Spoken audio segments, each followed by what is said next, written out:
अस्सलाम वालेकुम नाजरीन, आज 12 नवंबर 2021 है और नाजरीन वीडियो का थंबनेल यकीनन आप मुलाहिजा कर रहे हैं। इस मौजू के हवाले से चंद तफसीलात आज की इस वीडियो में आपके सुपुर्द करने जा रहा हूं, लेकिन आगे बढ़ने से पहले नाजरीन एक गुजारिश करना ज़रूरी समझता हूं और वो ये कि चंद खबरें ऐसी होती हैं जो हमारी ख्वाहिशात के ऐन मुताबिक होती हैं और चंद खबरें हमारी ख्वाहिशात के बरअक्स होती हैं। हमारा काम सिर्फ और सिर्फ इतना है कि मुस्तनद ज़राए के हवाले से हम खबरें आप लोगों की खिदमत में पेश करते हैं। चुनाचे जो खबर ख्वाहिशात के बरअक्स हों उन्हें खबर समझकर ही कबूल कर लेना चाहिए। यही हकीकत पसंदी का तकाजा है। और नाजरीन वैसे भी ये एक हकीकत है कि ना हम हुकूमतें गिराते हैं और ना ही हम हुकूमतें बनाते हैं। ये काम जो हैं चंद मुख्तदर हल्के और हमारे बेउसूल सियासतदान बतरीके एहसन निभा रहे हैं। अब नाजरीन मौजू का बाकायदा और बाज़ाब्ता आगाज करते हैं। नाजरीन ये बात यकीनन आपके इल्म में है कि पाकिस्तान की जो पॉलिटिकल सिचुएशन है वो डे बाय डे यानी हर घंटे के बाद, अगर मैं ये कहूं कि हर घंटे के बाद वो एवॉल्व होती है तो शायद ये गलत नहीं होगा। इसलिए मौजूदा सियासी सूरत हाल में मुस्तकबिल बईद के हवाले से कोई पेशगोई करना कतई तौर पे मुमकिन नहीं है। और वैसे भी पेशगोई आप वहां पे कर सकते हैं जहां पे सियासतदानों के कुछ उसूल हों, कुछ ज़ाब्ते हों, जहां पे रूल्स ऑफ द गेम्स जो हैं वो सेट किए गए हों और उन्हीं रूल्स ऑफ द गेम को फॉलो भी किया जाता हो। लेकिन वक्त और हालात ने ये साबित किया है कि हमारे सियासतदानों के ना कोई उसूल हैं ना कोई ज़ाब्ते हैं, बस सिर्फ उन्हें अपने इक़्तिदार और अपने मफाद के साथ गर्ज होता है। मफाद ही उनका सबसे बड़ा उसूल है। चुनांचे ये भी एक हकीकत है कि हुकूमत डगमगा रही है। इस हवाले से मुस्तनद ज़राए से खबरें भी हमें मौसूल हो रही हैं। हुकूमत क्यों डगमगा रही है इस हवाले से किसी और वीडियो में तफसीली नशिस्त का आपके साथ इंशाअल्लाह ताला एहतमाम करूंगा। लेकिन इतना ज़रूर याद रखिए कि आने वाले 2 महीने बहुत ज़्यादा अहमियत इख्तियार कर गए हैं। अब नाजरीन बातें तो ये चल रही हैं कि इमरान खान साहब को घर भेजा जा रहा है और अब ये भेजने वाले कौन हैं ये एक अलग तफसील है। लेकिन सवाल यहाँ पे ये है कि अगर इमरान खान साहब को घर भेजा जा रहा है तो इमरान खान साहब का बेस्ट अल्टरनेट कौन है, बेस्ट और बेहतरीन मुतबादिल कौन है, ये सबसे बड़ा $1 मिलियन का क्वेश्चन है, सवाल है।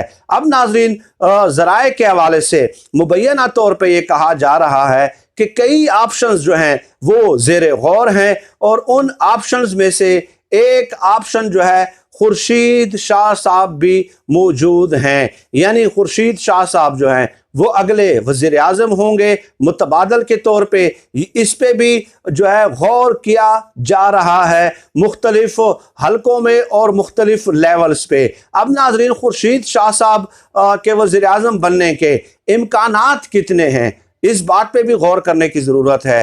पहली बात तो यह है कि क्या उन्हें निगरान वज़ीर आज़म बनाया जाता है, या दूसरी बात यह है कि क्या कौमी हुकूमत तश्कील दी जाती है और उस कौमी हुकूमत की तश्कील के बाद खुर्शीद शाह साहब को वज़ीर आज़म का ओहदा दिया जाता है, वज़ीर आज़म के मनसब पे फाइज किया जाता है। तीसरा ऑप्शन नाजरीन ये ज़ेरे गौर है कि खुर्शीद शाह साहब जब जेल से रिहा होके आए थे तो उन्होंने एक तजवीज़ पेश की थी आसमा शराजी साहबा के प्रोग्राम में, और वो तजवीज़ ये थी कि मौजूदा वज़ीर आज़म को तहरीके अदम एतमाद के ज़रिए हटाया जाए और उनकी जगह किसी और को वज़ीर आज़म बिठा दिया जाए। वो वज़ीर आज़म चंद हफ्ते जो है ना वो काम करता रहे और चंद हफ्तों बाद वो नया वज़ीर आज़म जो है आम इंतखाबात का ऐलान कर दे। और चौथा ऑप्शन नाजरीन ये है कि आम इंतखाबात के बाद क्या खुर्शीद शाह साहब को जो है वो वज़ीर आज़म बनाया जाएगा और कैसे बनाया जाएगा। सवाल सबसे बड़ा ये है कि अगले आम इंतखाबात में क्या पीपल्स पार्टी पंजाब में इस कदर अक्सरियत हासिल कर लेगी या नहीं कर लेगी, और क्या आसिफ अली जरदारी साहब खुर्शीद शाह साहब को वज़ीर आज़म बनाने पे रजामंद हो जाएंगे, और क्या अगले इंतखाबात के बाद अपोजिशन की जमातों को पैगाम दिया जाएगा कि आप सब जो हैं एक मुश्तरका उम्मीदवार ले आएं, और क्या वो मुश्तरका उम्मीदवार खुर्शीद शाह साहब होंगे। ये मुमकिना पहलू हैं खुर्शीद शाह साहब के वज़ीर आज़म बनने के, जो कि मुबैना तौर पे इतलाआत गर्दिश कर रही हैं कि खुर्शीद शाह साहब भी इमरान खान साहब की जगह जो है एक मुतबादल के तौर पे सामने आ गए हैं। ये बहुत बड़ी खबर है नाजरीन। खुर्शीद शाह साहब पे नैब ने 500 अरब रुपए के करप्शन का इल्ज़ाम लगाया था, लेकिन फिर जब केस जो है वो चलना शुरू हो जाता है तो फिर नैब 500 रुपए से घटकर जो है 5 अरब रुपए पे आ जाता है, फिर 3 अरब पे, फिर 1 अरब पे। तो खैर ये भी एक तरफा तमाशा है जो हमारे इदारों ने लगा रखा है कि कभी एक इल्ज़ाम लगा दिया जाता है, कभी दूसरा इल्ज़ाम लगा दिया जाता है, और कोई केस जो है वो मंतकी अंजाम तक पहुंचने का नाम नहीं लेता। लेकिन बहरहाल खुर्शीद शाह साहब पे करप्शन के इल्ज़ामात हैं, 2 साल वो जेल में रहे हैं, तो ये नाम सामने आना बजात खुद एक बड़ा सवालिया निशान है। और इस हवाले से नाजरीन खबरें ये भी हैं कि खुर्शीद शाह साहब खुद अपने लिए जो है वो सहूलतकारी भी कर रहे हैं, मुख्तलिफ स्टेक होल्डर्स के साथ जो है वो मुलाकातें भी कर रहे हैं। चुनाचे खुर्शीद शाह साहब जो है खुद चलकर मौलाना फजलुर रहमान साहब के पास गए और उनके साथ तवील नशिस्त की है। अब नाजरीन ये बात तो आप बखूबी समझते हैं कि खुर्शीद शाह साहब का हाल अहवाल अगर पूछना होता मौलाना फजलुर रहमान साहब ने, तो डेफिनेटली 2 सालों बाद जेल से रिहा होके आए हैं, तो उसूल तो ये है, हमारी समाजी रिवायात ये हैं, अखलाकियात का तकाजा भी ये है कि मौलाना फजलुर रहमान साहब खुद चल के खुर्शीद शाह साहब के पास जाते और उनका हाल अहवाल पूछते।